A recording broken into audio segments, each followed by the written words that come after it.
ladies and gentlemen. Thank you for that warm welcome. I'd like to show you something to start with using one of the world's best-selling toys. It's been irritating families since the 1970s. Any ideas what it might be? Yes, absolutely. There are actually 43 quintillion combinations to this little block of plastic. That's more permutations for this little cube than there have been seconds since the dawn of time. Which is like, right, it's just kind of crazy. Or maybe another way of putting it, because that is phenomenal, is from modern sophisticated audience such as yourselves, 43 quintillion is just slightly less than the total number of times Katie Price has been married. So it really is a phenomenal amount of times. But there's no way I can hope to solve this using legitimate means, but I do have the obligatory magical bag. Of course you've got to have the magical bag.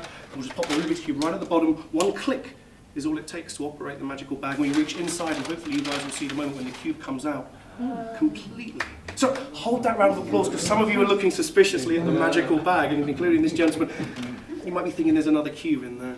There is another cube in there, but to be honest with you, I've got no idea what that little cube has to do with that particular magic trick. Thank you. Inside. That kind of bothers me a little bit, that trick, to be honest, because I don't know if you guys remember, but I was a child of the 80s and I remember David Copperfield making the Statue of Liberty disappear. And that was kind of frustrating because you didn't actually see the moment of magic. The screen goes up. It happens a lot in magic, right? You didn't get to see the Statue of Liberty disappear. The screen goes up and the moment is kind of lost. A bit like the way a mixed up cube like this goes into a bag and you guys don't actually get to observe the moment of magic. So just for you guys, I've just been working on just giving it a couple of shakes and a toss. And right up there, I don't know if you looked 5 foot up into the air, but you'll see the moment when that cube completely solves itself.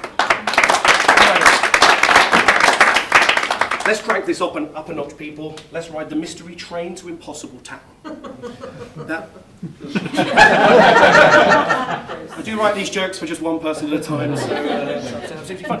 Can I ask, you said Rubik's Cube, right? Would you come and help me? Is that okay? You've got a really simple job. Absolutely. What I ask you? Oh no, you don't have to do a Rubik's Cube. You have to do something far simpler. You'll be pleased to hear. I'm going to turn around. It's very important you don't do it until I turn around. But I want you to choose a little colour on the mini cube. So say if you choose blue, for example, you must lock that colour in your mind. So you remember blue, and leave blue on the top. It's very important you lock your decision in place. So at the end I say, what colour are you thinking of? The hands come away with. Okay, but I don't choose. I can choose whatever. You can choose any colour. You can leave yellow on the top. Color I choose on Yeah, yellow on the top, orange on the top, blue on the top, white on the top, whatever it is. But remember it, leave it on top. Don't do it yet. It's important. And you cover it. And do you know what? Maybe even don't let the audience see. I mean, you can. I don't mind if they see, but it's up to you. But I just want you to remember the colour. Leave it on top. Sound good? Okay. All clear? Cover it. And please cover. Absolutely. The trick is rubbish if you don't. Absolutely. Please do cover it. Go for it now. I'm going to move away. So you get to be the centre of the show. Just have a little look. Look what colours there are that exist. Okay, I'm done. You're done already? That was really quick. And are both hands covering it? Yeah. Absolutely perfect. Look, check this out. I'm not going to come back towards the table. I don't want anyone to accuse me of trying to cheat or do anything like that. And I want you guys to see that this cube gets a really thorough mix. You guys can see that this is just a regular Rubik's Cube. In fact, I'm going to come a little bit closer back to the table. Can you guys see that that is really well mixed? And you can probably even see, don't say what your colour is, but you can see your colour spread across the cube, across different faces and sides, not all together. We're going to try and telepathically connect now. That sounds weird, right? Think of the colour. Don't say it out loud, but just think of it and send it to me. Put it out in the ether. Don't say it out loud. Just think the colour. Oh my God, I can feel it pouring in through my ear. That shaking does nothing. It's just for dramatic effect. But look, if we just continue to do that, I don't know if this is going to work. There's no way anyone could know the colour, right? That you're thinking of. That's under your hand. Is that correct? No, there's no way? You've stopped talking. This is interesting. Could you just tell everybody what the colour is? Why don't we do it? Could you tell everyone what is the colour that you're thinking of? Red, and it's all gone. And red is all gone. You've noticed that there is absolutely zero red. You were just thinking red. Nobody saw. You didn't let anyone out here see. My back was turned. The strange thing is, you're right. That shaking did do something because one colour has congregated right to the middle of that.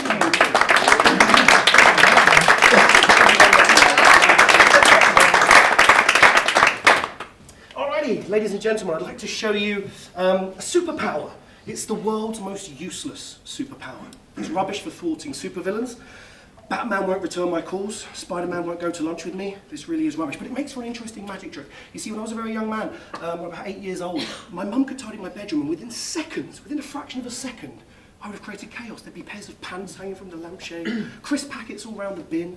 I hadn't even eaten any crisps. It was impossible. And I want to show you this skill, that just being able to create chaos in a couple of seconds. I have a deck of cards. They're in perfect new deck order. I'm going to start with just the spades. Can you guys see that those cards really are in perfect new deck order? Ace, 2, 3, 4, 5, 6, 7, 8, 9, 10. You can see I'm going to protect that pristine perfection, that condition in the wine glass. If I go back to the cards, shout, you naughty, terrible magician. Get away from those cards. But I won't. I promise you I won't. I'm very jealous now. I'm going to come over to, maybe I can ask your friend to help, actually, if that's okay. I'm going to give you the ace to 10 of hearts. Would you turn them face down and shuffle them? So just turn them face down and really give them a good mix. So we're creating chaos, randomness, who probably doesn't get much of a chance to help very often. Maybe this gentleman at the back that I see smiling at me. You can stay right there. All you need to do is shout stop in a few seconds. Is that okay? Yeah, I can do that. It's the easiest part of the whole night, I promise. Just shout stop. Keep going, keep mixing up those cards. We're creating absolute chaos. And you'll see, as I say, the world's most useless superpower. All done? Perfect. Now I have a strange feeling you guys have heard this stat before, but with an order of ace to 10 of hearts, believe it or not, there are 3.6 million possible combinations that you guys could have just shuffled these cards into. And you went for this combination. How does it look? Pretty good? Did she do a good job? Yeah? You all happy? Sir, really simple job, right at the back. I'm just going to swing my finger across. Whenever you like, shout stop. Stop. Over here? Yeah. Somewhere you've gone right to the end. We'll take a random card out the 4 and turn it over. So we have a random order of cards selected by this lady. And sir, you've said stop randomly as well, so we have a single card plucked out.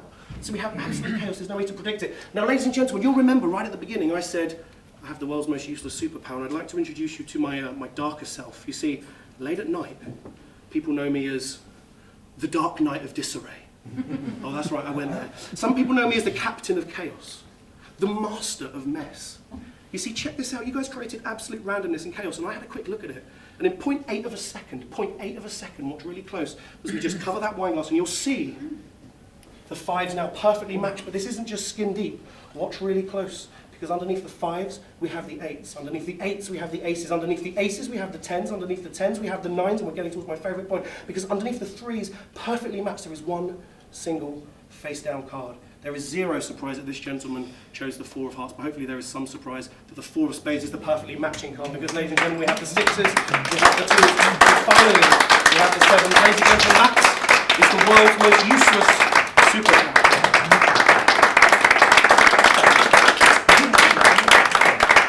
Ladies and gentlemen, thank you very much for watching. My name's Lewis Starnes. Enjoy the other competitors. Good night. Thank you.